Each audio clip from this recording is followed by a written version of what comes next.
ఆంధ్రప్రదేశ్లో గత ప్రభుత్వం వివరించినటువంటి తీరుపై ఇప్పటికే బీజేపీ పార్టీకి సంబంధించినటువంటి నేతలు కూడా మండిపడుతున్నటువంటి పరిస్థితులు నెలకొన్నాయి. అయితే టీటీడీకి సంబంధించినటువంటి అంశం ఇప్పుడు చర్చనీయాంశంగా మారినటువంటి పరిస్థితి నెలకొంది. అక్కడ ఉన్నటువంటి అక్రమాలకు సంబంధించినటువంటి అంశాలు కావచ్చు, మనతో పాటు మాట్లాడేందుకు టీటీడీ బోర్డు మెంబర్ భానుప్రకాష్ గారు ఉన్నారు. వారిని అడిగి తెలుసుకుందాం. సార్, టీటీడీ సంబంధించినటువంటి అంశం ఇప్పుడు చాలా సీరియస్గా మారినటువంటి సిచ్యువేషన్ నెలకొంది.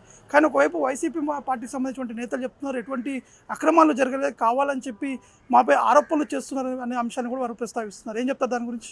అబద్ధాలకు కేర్ ఆఫ్ అడ్రస్ వైసీపీ నాయకులు, వైసీపీ పార్టీ. ధార్మిక క్షేత్రాన్ని ధనార్జన క్షేత్రంగా మార్చింది వాళ్ళు. ధార్మిక క్షేత్రంలో దాపరికాలు అక్కడ జరిగినటువంటి ధార్మిక క్షేత్రంలో జరిగినటువంటి బోర్డులో జరిగినటువంటి అజెండాని దాచిపెట్టింది వాళ్ళు. వాళ్ళ ఈరోజు మాట్లాడేది ధర్మం గురించి, దేవుడి గురించి, దైవం గురించి వాళ్ళు మాట్లాడుతుంటే దయ్యాలు వేదాలు వల్లించినట్టుంది. అన్ని వెంకటేశ్వర స్వామి ఆలయాల్ని అపచారాలకి నిలయంగా, అవినీతికి నిలయంగా, అక్రమాలకు నిలయంగా వెంకటేశ్వర స్వామి ఆలయాన్ని మార్చారు వాళ్ళు. వారు భగవంతుడి గురించి మాట్లాడే నైతిక హక్కు కోల్పోయారు. నేను ఒకటే అడుగుతున్నా, మేము అన్నీ సక్రమంగా చేసాము, మేము అగ్గి, మేము నిప్పు, మేము తుప్పు అంటున్నారు కదా.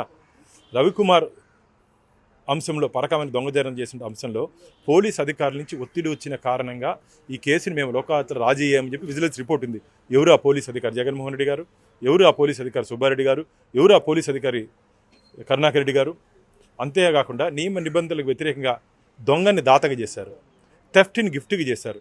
దొంగలిచ్చినటువంటి దొంగ రవికుమార్ దగ్గర నుంచి రిజిస్టర్ వాల్యూ 14,40,22,000 రూపాయలు విలువ చేసే ఆస్తిని నియమ నిబంధనలకు వ్యతిరేకంగా పేపర్ నోటిఫికేషన్ ఇవ్వాలని చెప్పి ఎండోమెంట్ చట్టం, టీటీడీ చట్టం చెప్తా ఉంటే నియమ నిబంధనలకు వ్యతిరేకంగా 18/6/2023 బోర్డులో ఎందుకు నిర్ణయం తీసుకున్నారు?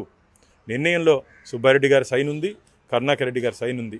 అంతేకాకుండా ఆ పరకామని అంశంలో దొంగతనం జరిగిన తర్వాత పోలీస్ స్టేషన్లో కంప్లైంట్ లాడ్జ్ చేసిన తర్వాత కోర్టుకి సమర్పించేటప్పుడు పంచనామాలో ఆ రోజు జరిగినటువంటి సంఘటనలో ఆ వీడియో ఫుటేజెస్, పరకామంలో దొంగతనం రవికుమార్ దొంగతనం చేసినటువంటి వీడియో ఫుటేజ్ ఎవరు డిలీట్ చేశారు, ఎందుకు డిలీట్ చేశారు? ఒక భక్తుడు నాకు ఆ వీడియో ఫుటేజ్ ఇచ్చిన కారణంగా నేను మీడియా మిత్రుల సమక్షంలో భక్తులకి ముందు పెట్టడం జరిగింది.